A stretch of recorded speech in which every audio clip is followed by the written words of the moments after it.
નમસ્કાર વિદ્યાર્થી મિત્રો, લાઈવ સ્ટડી યુટ્યુબ ચેનલમાં તમારું હાર્દિક સ્વાગત છે. મિત્રો, આપણે હેડિંગ જોઈને જ તમને ખબર પડી ગઈ હશે કે આજે શેના વિશે માહિતી મેળવીશું. તો હેડિંગમાં આપણે ઇતિહાસ વિશે હેડિંગ માર્યું છે, તો ઇતિહાસ વિશે માહિતી મેળવીશું, બરાબર છે. અને ખાસ જે મિત્રો ચેનલ પર નવા હોય તો ચેનલને સબસ્ક્રાઈબ કરી લેજો અને બને એટલો સપોર્ટ કરો ચેનલને. વિડીયોને લાઈક કરી દેજો અને ખાસ વિડીયોમાં અંત સુધી બન્યા રહેજો, જેથી કરીને તમને પરીક્ષાલક્ષી માહિતી મળે. તો ચાલો આપણે શરૂ કરીએ ઇતિહાસ વિશે. ઇતિહાસ શબ્દ એટલે કે હિસ્ટોરિયા શબ્દમાંથી બનાવેલો છે, એટલે કે જે ઇતિહાસનો હિસ્ટ્રી આપણે ઇંગ્લિશમાં કહીએ છીએ. હિસ્ટ્રી શબ્દ હિસ્ટોરિયા શબ્દમાંથી બનેલો છે. આ હિસ્ટોરિયા શબ્દ એ ગ્રીક ભાષાનો શબ્દ છે, બરાબર છે. અને ઇતિહાસના પિતા આપણે હેરોડોટ્સને માનવામાં આવે છે. ઇતિહાસનો અર્થ શું થાય? તો ઇતિહાસનો અર્થ થશે સંશોધન કરવું. ઇતિહાસ મતલબ સંશોધન કરવું. ઇતિહાસ કોને કહેવાય છે? તો ઇતિહાસ એ બનેલી ઘટનાઓના સમૂહને આપણે ઇતિહાસ કહીએ છીએ. જેમ કે કોઈ બી યુદ્ધ માની લો કે પ્લાસીનું યુદ્ધ થયું અથવા પાણીપતનું યુદ્ધ, તો એ બધી બનેલી ઘટનાઓને આપણે ઇતિહાસ કહીએ છીએ. આપણા ઐતિહાસિક ગ્રંથોમાંથી ઇતિહાસ શબ્દ વિશેની સૌપ્રથમ માહિતી અથર્વવેદમાંથી મળે, એટલે કે જે આપણો ઐતિહાસિક ગ્રંથો છે તેમાંથી ઇતિહાસ શબ્દની સૌપ્રથમ આપણને માહિતી અથર્વવેદ નામનો જે ગ્રંથ છે તેમાંથી મળી રહી છે. પ્રથમ ઉલ્લેખ આપણને ઇતિહાસ શબ્દનો અથર્વવેદમાંથી મળે છે, બરાબર છે. તો આ પોઈન્ટો યાદ રાખજો, ખાસ જે પરીક્ષાલક્ષી માહિતી છે. ચાલો આગળ જોઈએ. ઇતિહાસ જાણવા માટેના સ્ત્રોત. એટલે કે ઇતિહાસ જાણવા માટેના આપણી પાસે ઘણા બધા સ્ત્રોત છે, પરંતુ અહીંયા આપણે ઇતિહાસ જાણવા માટેના બે સ્ત્રોત છે. જેમાં એટલે ઇતિહાસ જાણવા માટેના બે સ્ત્રોત અહીંયા જે ઇતિહાસકારો છે તેમને પાડ્યા છે. એક છે અલેખિત ઇતિહાસ અને બીજો છે લેખિત ઇતિહાસ. એટલે કે બે રીતે આપણે ઇતિહાસ જાણી શકીએ.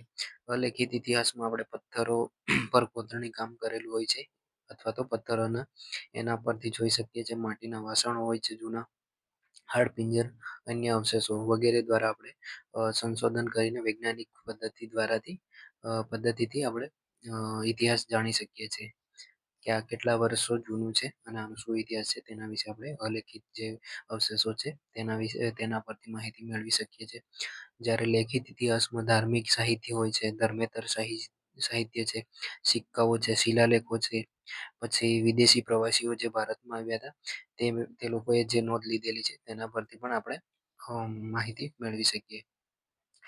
અલેખિત સાધનોમાં આ પ્રકારની કોઈ પ્રકારનો લેખિત એટલે કે અલેખિત જે ઇતિહાસ જાણવા માટેના સ્ત્રોત છે, જેમાં અલેખિત ઇતિહાસમાં કોઈ પ્રકારનું લેખિત સામગ્રી આપણને ના મળે. તેમાં દટાયેલા શહેરો, ગામડાઓ, પછી મુદ્રાઓ વગેરે પરથી આપણે ઇતિહાસ જાણી શકતા હોય છે.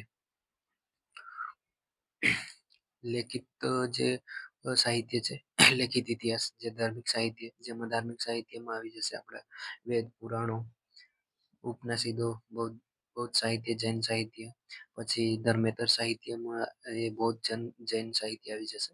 અને અભિલેખોમાં શિલાલેખો, સિક્કાઓ વગેરે મળી જશે. એના પરથી આપણે ઇતિહાસ જાણી શકીએ. વિદેશી પ્રવાસીઓની નોંધ, એટલે કે જે વિદેશી પ્રવાસીઓ આપણે ભારતમાં આવ્યા હતા, જેમ કે મેગેસ્થાનીઝ, ફાહિયાન, હ્યુએન ટોમેલી, અલબરુની એ વગેરે જે વિદેશી પ્રવાસીઓ ભારતમાં આવ્યા હતા, તો તેમની જે પ્રવાસી નોંધ લખેલી છે તેમાંથી પણ આપણે ઇતિહાસ જાણી શકીએ છીએ. પછી છે ઇતિહાસના ભાગ, એટલે કે ઇતિહાસના મુખ્ય 3 ભાગ પાડવામાં આવ્યા છે. એક છે પ્રાચીન ઇતિહાસ, મધ્યકાલીન ઇતિહાસ અને અર્વાચીન. 3 રીતે આપણે ઇતિહાસને જોઈ શકીએ, સમજી શકીએ છીએ, એટલા માટે 3 ભાગ પાડવામાં આવ્યા છે. પ્રાચીન ઇતિહાસ, મધ્યકાલીન ઇતિહાસ અને અર્વાચીન. આમ 3 રીતે આપણે ઇતિહાસને સમજી શકીએ.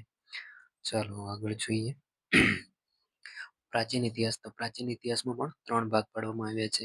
જેમાં પ્રાચીન ઇતિહાસના મુખ્ય 3 ભાગ પાડવામાં આવે છે. જે એક છે પ્રાગૈતિહાસિક, બીજો છે આદ્ય ઐતિહાસિક અને ત્રીજો છે ઐતિહાસિક. આમ 3 રીતે આપણે સમજી શકીએ છીએ. પ્રાગૈતિહાસિક કાળ, એટલે કે પ્રાગૈતિહાસિક કાળ કોને કહેવાય છે? તો સમય, એટલે કે માનવીની જ્યારથી ઉત્પત્તિ થઈ છે ત્યાંથી લઈને ઈસવીસન પૂર્વે 3000, એટલે કે માનવીની જ્યારે ઉત્પત્તિ થઈ ત્યાંથી લઈને 3000 સુધીની જે ઈસવીસન પૂર્વે 3000 સુધીની સાલમાં સુધીનો જે ઇતિહાસ છે તેને આપણે પ્રાગૈતિહાસિક કહીએ છીએ. એમાં માત્ર સંશોધન દરમિયાન જ જે ચીજવસ્તુઓ મળેલી હોય તેના ઉપર આધારિત, એટલે કે પ્રાગૈતિહાસિક આપણે જે સંશોધન કરતા જે વસ્તુઓ ચીજવસ્તુઓ અવશેષો મળે છે તેના ઉપર સંશોધન કરીને ઇતિહાસ જોયેલો છે તેના પર આધાર છે. આ કાળ દરમિયાન લેખન અને અક્ષર જ્ઞાનનો અભાવ જોવા મળતો, એટલે કે જ્યારે પ્રાગૈતિહાસિક સમય હતો એ સમયે લિપિ અથવા લેખન કોઈ પ્રકારનું જોવા નહોતું મળતું અને અક્ષર જ્ઞાનનો અભાવ હતો. ચાલો આગળ જોઈએ. આદ્ય ઐતિહાસિક. ઐતિહાસિક કોને કહેવાય છે? તો ઈસવીસન પૂર્વે 3000 થી લઈને ઈસવીસન પૂર્વે 600, એટલે કે ઈસવીસન પૂર્વે 3000 થી લઈને ઈસવીસન પૂર્વે 600 સુધીનો જે ઇતિહાસ છે જેને આપણે આદ્ય ઐતિહાસિક કહીશું. જેમાં લેખન પદ્ધતિ મળે, એટલે કે લખાણ વાળું અવશેષો મળી આવે છે, લિપિ પણ મળી આવે છે. પરંતુ આ સમયની જે ઇતિહાસ છે તેની લિપિ આપણે ઉકેલી શક્યા નથી. એટલે આ સમયમાં લિપિ તો જોવા મળતી હતી પરંતુ અહીંયા તેની લિપિનો ઉકેલી શક્યા નથી. આમાં ઉદાહરણ તરીકે આપણને સિંધુ સભ્યતાના બુસ્પોટોન લિપિ, એટલે કે જે સિંધુ સભ્યતામાંથી જે મળી આવેલી છે લિપિ લખાણ, જે બુસ્ટો ફેડોન લિપિ છે એ આપણે ઉકેલી શક્યા નથી.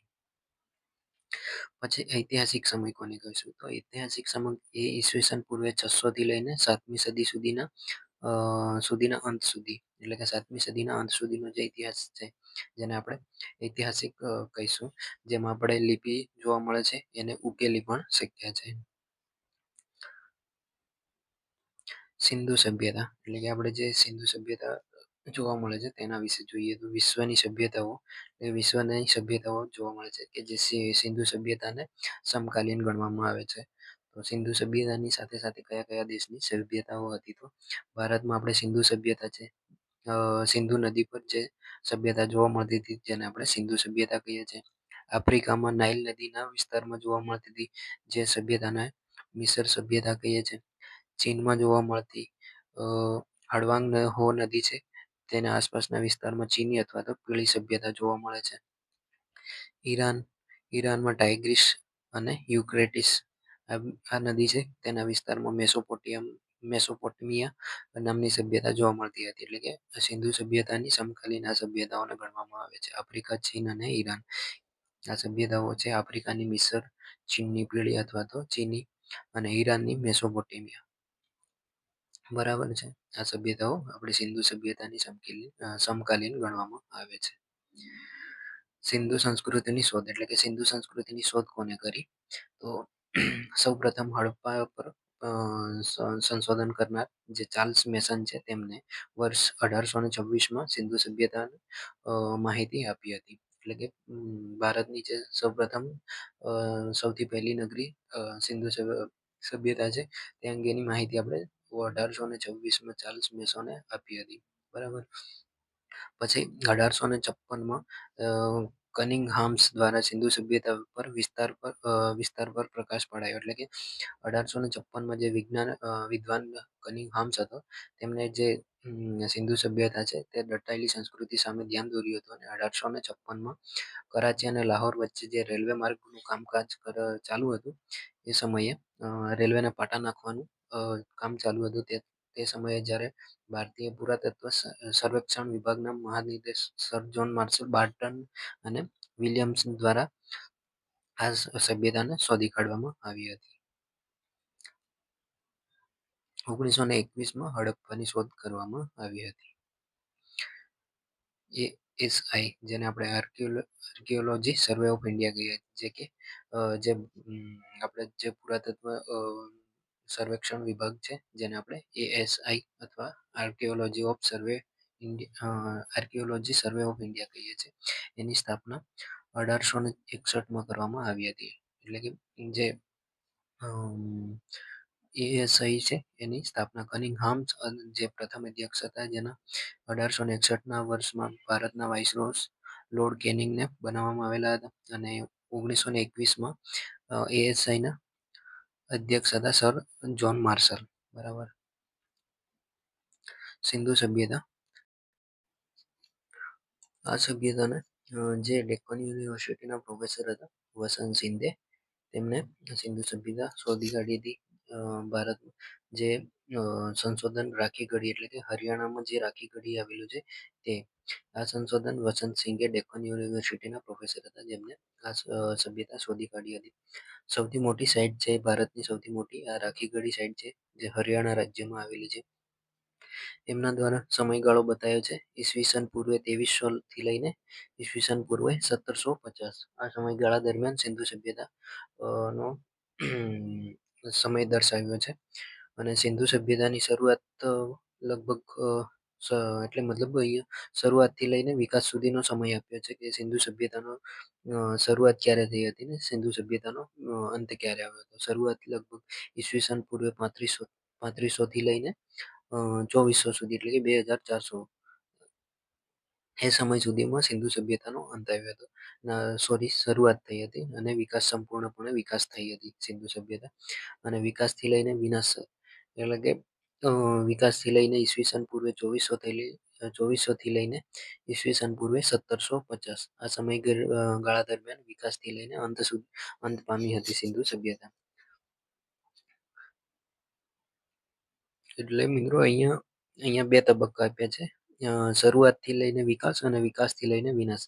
અને આમ જોવા જઈએ તો આપણે શરૂઆતથી લઈને વિનાશ તો ઈસવીસન પૂર્વે 3500 થી લઈને વિનાશ સમય આવશે ઈસવીસન પૂર્વે 1750. બરાબર.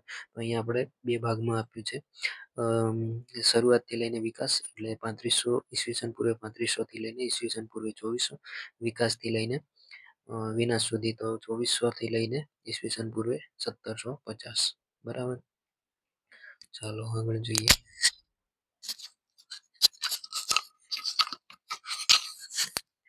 સિંધુ સભ્યતાનું નગર આયોજન એટલે કે સિંધુ સભ્યતામાં જે નગર આયોજન જોવા મળતું હતું તો તેના વિશે જોઈએ. મુખ્ય બે ભાગમાં વિભાજિત હતા એટલે કે સિંધુ સભ્યતાના જે નગરો હતા એ મુખ્યત્વે બે વિભાગમાં વિભાજિત હતા. જેને આપણે એક ઉપલું નગર પશ્ચિમ નગર કહેતા હતા અને બીજું હતું નીચલું નગર જેને પૂર્વીય નગર પૂર્વ ભાગનું નગર કહેતા હતા. જે અહીંયા ફોટોમાં જોવા મળે છે પૂર્વ અને પશ્ચિમ ભાગનું. આ પશ્ચિમ બાજુ છે બરાબર, પશ્ચિમ બાજુ અને આ પૂર્વ. તો આ જે સિંધુ સભ્યતાનું જે સમગ્ર સભ્યતા છે એમાં એક સમાન નગર આયોજન જોવા મળતું હતું. એટલે કે બધા જ સભ્યતામાં સમાન નગર આયોજન જોવા મળતું હતું. નગર આયોજન આ સભ્યતાનું ખાસ વિશિષ્ટ ગણવામાં આવતું હતું. એટલે કે જે સિંધુ સભ્યતા છે તેમાં નગર આયોજન એ વિશિષ્ટ આ સભ્યતાનું ગણવામાં આવતું હતું. અને દરેક નગરને બે ભાગમાં વહેંચેલું હતું. જે ઉપલું નગર જેને આપણે પશ્ચિમ નગર કહીએ છીએ તેને આપણે તે જગ્યા પર કિલ્લો હોય છે એટલે કે મોટા લોકો મુખ્યત્વે જે શાસકો હોય છે એ લોકોનું રહેઠાણ હોય છે પશ્ચિમ કિલ્લામાં એટલે કે ઉપલા નગરમાં. અને આ જે કિલ્લો હોય છે મતલબ જે ઉપલું નગર છે ત્યાં કિલ્લેબંધી એટલે કે ત્યાં કિલ્લેબંધી નાખતા એટલે કે સૈનિકોનું અહીંયા પહેરેદારી પણ રાખેલી હોય છે. અને અનાજ રાખવા માટેના કોઠારો હોય છે. એટલે કે મોટા લોકો જે શાસકો છે એ લોકો ઉપલા નગરમાં અથવા તો પશ્ચિમ નગર છે એ વિસ્તારમાં રહેતા હોય. જ્યારે પૂર્વ ભાગ એટલે કે પૂર્વ નગર જેને નીચલું નગર કહેતું એ ત્યાં રહેણાંક મકાન હોય છે જ્યાં આમ જનતા રહેતી હોય એટલે કે સામાન્ય લોકો રહેતા હોય છે. અને હાલ જે નીચલું નગર છે તેમાં રસ્તાઓ કાટખૂણે કાપતા જોવા મળતા અને પકવેલી ભટ્ટીની ઈંટો પણ જોવા મળતી એવા મકાનો જોવા મળતા હતા. બરાબર. હડપ્પા સંસ્કૃતિના બે નગરો કે જે 3 ભાગમાં વહેંચાયેલા એટલે કે જે હડપ્પા સિંધુ સભ્યતાના જે બે નગરો છે કે જે 3 ભાગમાં વહેંચાયેલા છે. જે અપવાદ તરીકે આપ્યા છે મોહેંજો-દડો અને ધોળાવીરા. આ બે સ્થળો એવા છે કે ત્યાં 3 સ્તરીય નગર રચના જોવા મળતી હતી. એ સિવાય હડપ્પાના તમામ શહેરો પૈકી બધા જ શહેરોમાં રસ્તાઓ કાચા હતા. એટલે કે બધા હડપ્પાના જે કઈ શહેરો મળ્યા છે એ તમામ રસ્તાઓ કાચા જોવા મળતા હતા. પરંતુ અહીંયા એક અપવાદ તરીકે મોહેંજો-દડો ખાતે પાકા રસ્તા જોવા મળે છે. ચાલો આગળ જોઈએ. સિંધુ સભ્યતાનો વિસ્તાર. સિંધુ સભ્યતા ક્યાં ક્યાં વિસ્તાર સુધી વિસ્તાર પામેલી હતી તો જોઈએ ઉત્તર બાજુએ જોઈએ તો ઉત્તરમાં જમ્મુ કાશ્મીર જે માંડા છે જમ્મુ કાશ્મીર ત્યાંથી લઈ અને મહારાષ્ટ્રમાં જે દક્ષિણ ભાગમાં મહારાષ્ટ્ર છે, તો દામિયાબાદ સુધી વિસ્તાર હતો. એટલે કે ઉત્તરમાં જમ્મુ કાશ્મીરના માંડામાં વિસ્તરેલી હતી અને દક્ષિણ બાજુએ મહારાષ્ટ્રના દાયમાબાદ.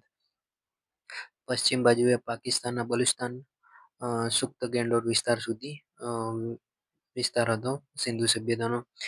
અને પૂર્વ બાજુએ ઉત્તર પ્રદેશના જે આલમગીર છે ત્યાં સુધી વિસ્તરેલી હતી. એટલે કે જે સિંધુ સભ્યતા છે એ આપણને ત્રિભુજાકાર આકારની જોવા મળતી. એટલે કે આ રીતે જોવા મળતી હતી, ત્રિભુજાકાર.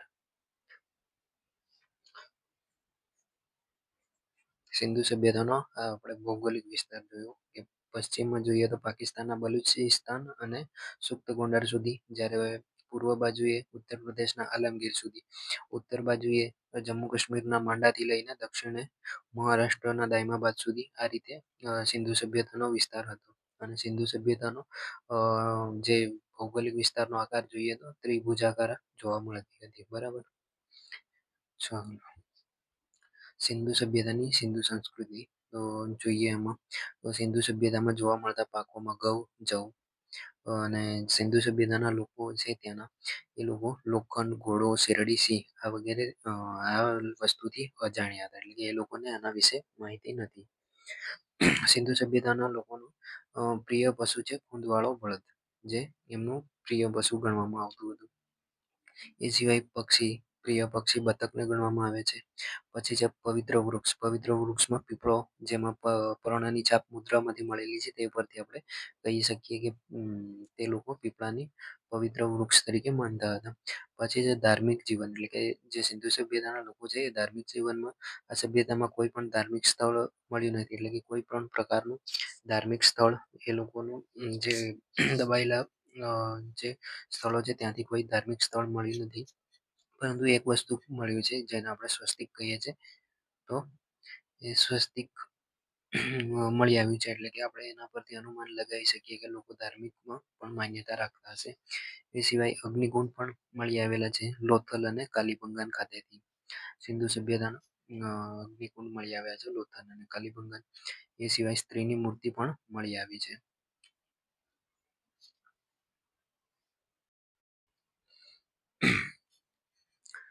સ્ત્રીની મૂર્તિ છે. પછી ફળદ્રુપતાની દેવી પણ ગણવામાં આવે છે. એ સિવાય તાવીજો પણ મળી આવેલી છે. તાવીજો પરથી આપણે તાવીજો મળી આવી છે, જે પરથી આપણે કહી શકીએ કે ત્યાંના એ લોકો જાદુ ટોણામાં પણ વિશ્વાસ રાખતા હશે, એટલે ત્યાંથી તાવીજો પણ મળી આવી છે. મનુષ્યના મૃત્યુ પછી તેના શરીરની દફન વિધિ અને અગ્નિ સંસ્કાર બંને પ્રકારની બાબતો પ્રચલિત હતી. એટલે કે સિંધુ સભ્યતામાં જ્યારે કોઈ પણ માનવનું મૃત્યુ થતું તો તેને દફન વિધિ અથવા તો અગ્નિ સંસ્કાર આ બે રીતે થતા હશે. એ રીતની પણ આપણને ત્યાંથી અવશેષો મળી આવ્યા છે, જેના પરથી અનુમાન લગાવી શકીએ છીએ. પછી છે આપણે મોહેન્જો-દડો. મોહેન્જો-દડો મોહેન્જો-દડો એ મોહેન્જો-દડો વિશે આપણે વધુ વિગતમાં નહીં જોતા હોય, જે મેન પરીક્ષાલક્ષી જે પોઈન્ટ છે એ લીધા છે. તો મોહેન્જો-દડોની સંશોધન 1922માં મોહેન્જો-દડોનું સ્થળ મળી આવ્યું હતું. આ મોહેન્જો-દડો એ સિંધ પ્રદેશનો લારકાનો જિલ્લો છે, ત્યાંથી મળી આવ્યું હતું પાકિસ્તાનમાંથી. અને સિંધુ નદીનો પાસેનો વિસ્તાર છે. આનું સર જ્હોન મોસલ જે એએસઆઈના અધ્યક્ષ હતા તેમના વડપણ હેઠળ રખલદાસ બેનર્જી દ્વારા આ સ્થળ શોધી કાઢવામાં આવ્યું હતું. એટલે કે જે મોહેન્જો-દડો છે તેના શોધક કોણ છે તો રખલદાસજી બેનર્જી. અને કોના વડપણ હેઠળ આ મોહેન્જો-દડો શોધવામાં આવ્યો હતો તો સર જ્હોન માર્શલ દ્વારા એમના વડપણ હેઠળ રખલદાસ બેનર્જીએ આ મોહેન્જો-દડો સ્થળ શોધી કાઢ્યું હતું. મોહેન્જો-દડાનું વિશેષતા તો હડપ્પાનું સૌથી પ્રાચીન સ્થળ માનવામાં આવે છે. સિંધુ સભ્યતાનું સૌથી પ્રાચીન સ્થળ મોહેન્જો-દડો છે. મોહેન્જો-દડોનો ઉપનામ મળેલા છે, જેને આપણે મરેલાનો ટેકરો અથવા તો રણ પ્રદેશનો બગીચો તરીકે પણ ઓળખીએ છીએ. બરાબર છે. તો આપણે અહીંયા પરીક્ષાલક્ષી પ્રશ્નો પોઈન્ટો લીધા છે. બરાબર. મોહેન્જો-દડો ખાતેથી મળી આવેલા અવશેષો. સિંધુ સભ્યતામાં સૌથી વધુ સુતરાઉ કાપડનું ઉત્પાદન અહીં થતું હોઈ શકે. એટલે કે જે મોહેન્જો-દડોમાંથી આપણને સુતરાઉ કાપડના અવશેષો મળ્યા છે, જે પરથી આપણે કહી શકીએ કે સિંધુ સભ્યતામાં સૌથી વધુ સુતરાઉનું ઉત્પાદન મોહેંજો-દડો ખાતે થતું હોય છે. એ સિવાય જાહેર સ્નાનાગર પણ મળી આવેલું છે, એટલે કે મોહેંજો-દડો ખાતે જાહેર સ્નાનાગર એટલે કે પબ્લિક નહાવા માટેનું જે બનાવેલું હોય છે એ મળી આવેલું છે કુંડ, જેની ફર્શ પર બિટ્યુમિનસ કોલસાનું પ્લાસ્ટર હોય છે, એટલે કે જે કુંડ બનાવેલો છે તેના પર જે પાણી વહી ના જાય, અંદર શોષાઈ ના જાય તેના માટે બિટ્યુમિનસ કોલસાનું પ્લાસ્ટર પણ કરેલું જોવા મળે છે. એટલે ત્યાંના લોકો કેટલા એ સમયે બુદ્ધિજીવી હશે એ અનુમાન આપણે લગાવી શકીએ છીએ. એ સિવાય શેલકડીમાંથી બનેલ માનવનું પુતળું એટલે પુરોહિત મળી આવેલ છે, એટલે કે શેલકડી જે સફેદ પથ્થર છે તેમાંથી બનાવેલું માનવનું પૂતળું મળી આવ્યું છે, જે સફેદ પથ્થર શેલકડી મતલબ આપણે સફેદ પથ્થર થશે. વસ્ત્ર સુતરાઉ કાપડ એટલે કે સુતરાઉ કાપડ પહેરેલું શેલકડીના પથ્થરમાંથી માનવનું પૂતળું મળે છે. આથી જ આપણે સિંધુ સભ્યતામાં સૌથી વધુ સુતરાઉ કાપડનું ઉત્પાદન થતું હશે એવું અનુમાન લગાવીએ છીએ. એ સિવાય કાંસાની ધાતુમાંથી બનેલી નર્તિકાની મૂર્તિ પણ મળી. કાંસાની ધાતુમાંથી બનાવેલી નર્તકીની મૂર્તિ એટલે કે એ સમયે પણ લોકો વૈજ્ઞાનિક પદ્ધતિ જાણતા હશે, કારણ કે કાંસાનું ધાતુ માંથી બનેલી જે નર્તકીની મૂર્તિ મળી છે, એટલે કે કાંસુ બનાવવા માટે જે વૈજ્ઞાનિક પદ્ધતિ અપનાવવામાં આવે છે તો એ સમયે પણ એ લોકો જાણકાર હશે. સપ્ત માતૃકા એટલે કે સાત લોકો લાઈનમાં ઉભેલા મૂર્તિ જોવા મળે છે, એટલે કે સપ્ત માતૃકા કહે છે જેને, જે સાત લોકો લાઈનમાં ઉભેલા હોય છે. અને એ સિવાય સૌથી વધુ માનવ કંકાલ મળી આવ્યા છે મોહેન્જો-દડો ખાતેથી, જેથી આપણે મરેલાનો ટેકરો તરીકે પણ ઓળખીએ છીએ મોહેન્જો-દડોને. બરાબર, ચાલો તો આગળ જોઈએ. લોથલ. લોથલ એ આપણે અમદાવાદ જિલ્લાના ધોળકા તાલુકામાં આવેલું છે લોથલ, જેનું સંશોધન 1954માં કરવામાં આવ્યું હતું. ભોગવો નદી છે અને સાબરમતી, આ નદી ભોગવો અને સાબરમતી આ બંને નદીની વચ્ચેના વિસ્તારમાં આવેલું છે લોથલ. અને આ લોથલ જે સ્થળ છે તેને શોધક છે શિકારીપુરાના રંગનાથ રાવો. લોથલ શિકારપુરા ગામે આવેલું છે. રંગનાથ રાવો દ્વારા તેનું સંશોધન કરવામાં આવ્યું હતું. અને આ નગરની એક વિશેષતા ખાસ એ છે કે વેપારી નગર તરીકે આ લોથલ છે એ જાણીતું હતું, કારણ કે લોથલમાં બંદરના અવશેષો મળી આવે, એટલે કે એ સમયે એક પ્રકારનું એક બંદર હતું લોથલ, એ વેપારી બંદર હતું, જેથી કરીને તેને આપણે વેપારી નગર તરીકે ઓળખીએ છીએ. એ સિવાય ઉપનામ પણ લાસ્ટનો ડગલો મળેલો છે લોથલને પણ. લોથલ ખાતેથી મળેલા અવશેષો તો અહીંયા ધક્કો તેમજ વહાણ લંગારવા માટેનું લંગારના પુરાવો મળ્યા છે, એટલે લોથલ છે ત્યાંથી આપણે ધક્કો એટલે કે જે વાહન લંગારવા માટેનું જે લંગારવાનો પુરાવો છે એ મળી આવે છે. તે વિશ્વનું સૌથી પ્રાચીન બંદર મનાય છે, એટલે કે લોથલને વિશ્વનું સૌથી પ્રાચીન બંદર માનવામાં આવે છે. તેથી જ તેને ત્યાં વેપારી કેન્દ્ર પણ વેપારી શહેર નગર તરીકે પણ ઓળખીએ છીએ. લોથલ મિસર તેમજ મેસોપોટેમિયા સાથે સીધો વેપાર હોવાનો પુરાવા પણ મળે, એટલે કે લોથલ છે એ બંદર સૌથી પ્રાચીન બંદર ગણાય છે, જેથી કરીને તેનો મિસર અને મેસોપોટેમિયા સાથેના સંબંધો ગણાય છે, એટલે કે વેપારી સંબંધો હોઈ શકે છે. લોથલ ખાતેથી મણકા બનાવવાની તેમજ સારવાની ફેક્ટરી પણ મળી આવી છે, એટલે કે મણકા બનાવવાની ફેક્ટરી અને સારવાની ફેક્ટરી મળી આવી છે. લોથલ ખાતેથી અગ્નિકુંડ, ઘંટીના અવશેષો, હાથીદાંતની પટ્ટીઓ, સિંધી લિપિના 95 જેટલા ચિહ્નો, દિશાશોધક યંત્ર, 21 જેટલા માનવ હાડપિંજરો, જે યુગમાં એટલે કે કપલ જેવા યુગલ જોવા મળે છે. મગજની શસ્ત્રક્રિયાની સૌથી પ્રાચીન પુરાવો એટલે કે જે માનવની જે ખોપરી છે એને છેદ કરેલી ખોપરી મળી આવેલી છે. અને લોથલ ખાતે હેરિટેજ સંગ્રહાલય બનાવવામાં આવી રહ્યું છે, જેથી ભારતનો ઇતિહાસ જાણી શકાય તેવા તમામ પુરાવો ત્યાં રાખવામાં આવશે. આ તો આપણે લોથલની વાત. આગળ જોઈએ ચાન્હુ દડો. આ ચાન્હુ દડો એ પાકિસ્તાનના લારખાના જિલ્લામાં આવેલો છે. બરાબર, અને સ્થળ છે સિંધ. વર્ષ 1931માં શોધાયેલું સ્થળ છે. સિંધુ નદીના વિસ્તારમાં આવેલું છે. ચાન્હુ દડો ખાતેથી મળેલા અવશેષો લિપસ્ટિક, મણકા બનાવવાનું કારખાનું, માછલી પકડવાનો આટલી વસ્તુઓ ચાંદુ દડો ખાતેથી મળેલી છે. તો આના ઉપરથી આપણે લિપસ્ટિક મળી આવી છે, તે એના ઉપરથી આપણે એ સમયની સ્ત્રીઓ પણ અત્યારની સ્ત્રીઓ જે શણગારમાં માન્યતા રાખે છે એ રીતે એ સમયે પણ આવી માન્યતાઓ રાખતી હશે, તેથી કરીને લિપસ્ટિક પણ મળી આવેલી છે. પછી છે હડપ્પા. હડપ્પા વિશે જોઈએ તો પંજાબ પ્રદેશમાં, જે પંજાબ છે તેનો મોન્ટોગીરી જિલ્લો છે, રાવી નદીના કિનારે આવેલું છે. હડપ્પાની શોધ કરનાર દયારામ સહાની સર જ્હોન માર્શલના અથવા કર્નલ મેકેના વડપણ હેઠળ આ સ્થળ શોધી કાઢવાનું આવ્યું છે, અને જેમાં મદદ કરનાર છે માધવ સ્વરૂપ વત્સ, અને હડપ્પાને ઉપનામ આપ્યું છે ગેટવે સિટી. અને 1921ની સાલમાં આ સ્થળ શોધી કાઢવામાં આવેલું છે.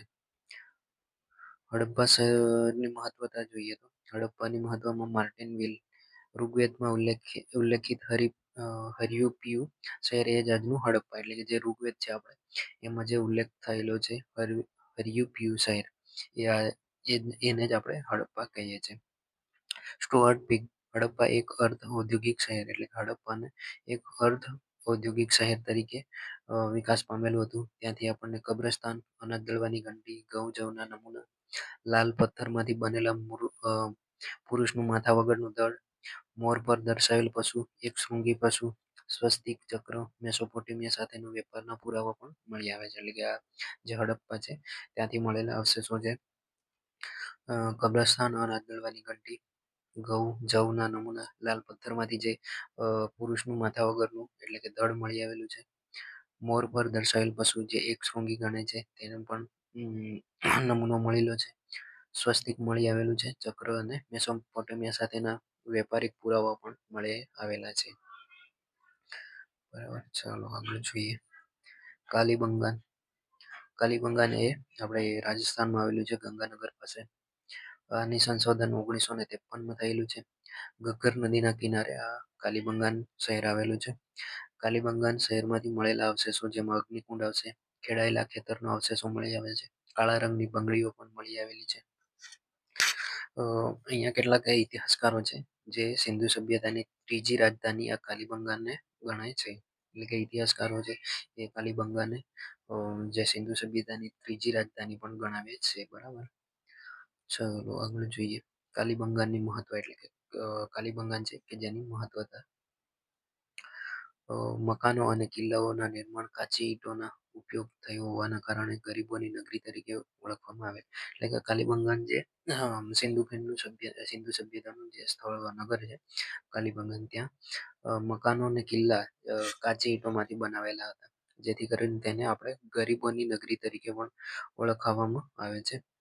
સિંધુ સભ્યતાનું કૃષિ ક્રાંતિનું મુખ્ય મથક હતું, એટલે કે સિંધુ સભ્યતામાં કૃષિ ક્રાંતિ ક્ષેત્રે આ કાલીબંગાન નગર છે એ મુખ્ય મથક ગણવામાં આવે છે.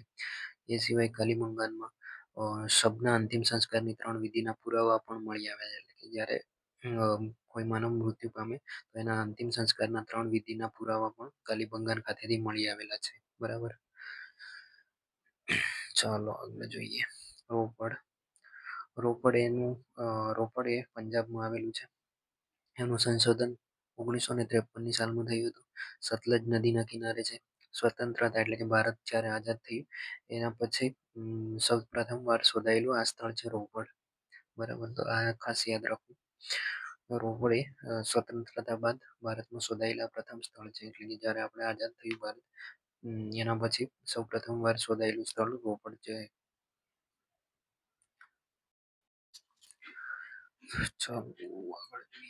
રાખીગઢી. રાખીગઢી એ હરિયાણા, અહીંયા ક થઈ ગયું છે મિત્રો, હરિયાણા છે.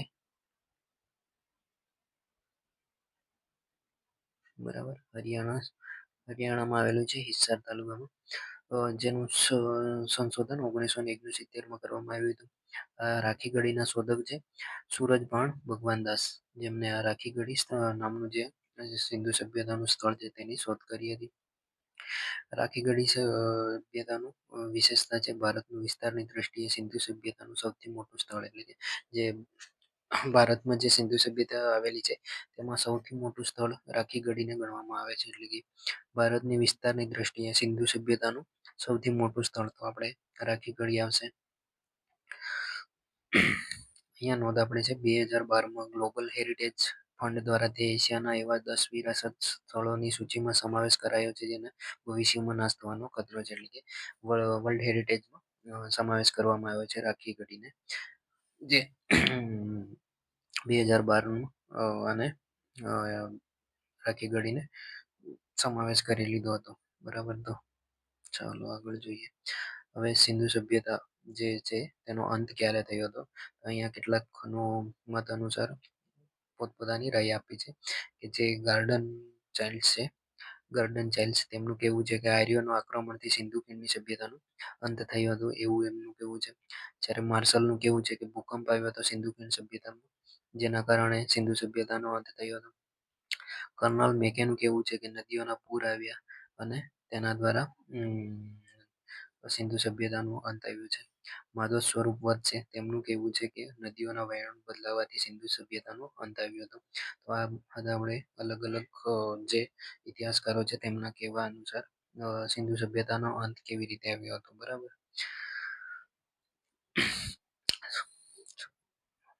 તો મિત્રો આપણે ભારતનો ઇતિહાસ વિશે જે કઈ માહિતી ઇતિહાસની જે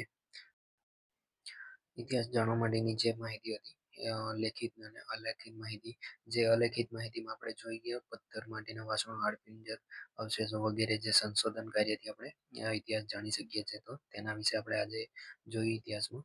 અને હવે નેક્સ્ટ ટાઈમ જોઈશું આપણે લેખિત ઇતિહાસમાં જે ધાર્મિક સાહિત્ય હશે, ધર્મેન્દ્ર સિક્કાઓ, શિલાલેખો, વિદેશી પ્રવાસીઓની નોંધ વગેરે વગેરે વિશે ઇતિહાસમાં જોઈશું. બરાબર, તો અહીંયા સુધી તમે બની રહ્યા તે બદલ તમારો ખૂબ ખૂબ આભાર માનું છું. અને ચેનલને હજી પણ સબસ્ક્રાઈબ ના કરી હોય તો જરૂરથી સબસ્ક્રાઈબ કરી લેજો, તમારા મિત્રોને પણ શેર કરજો. ચાલો તો મળીએ છીએ નેક્સ્ટ વિડીયોમાં.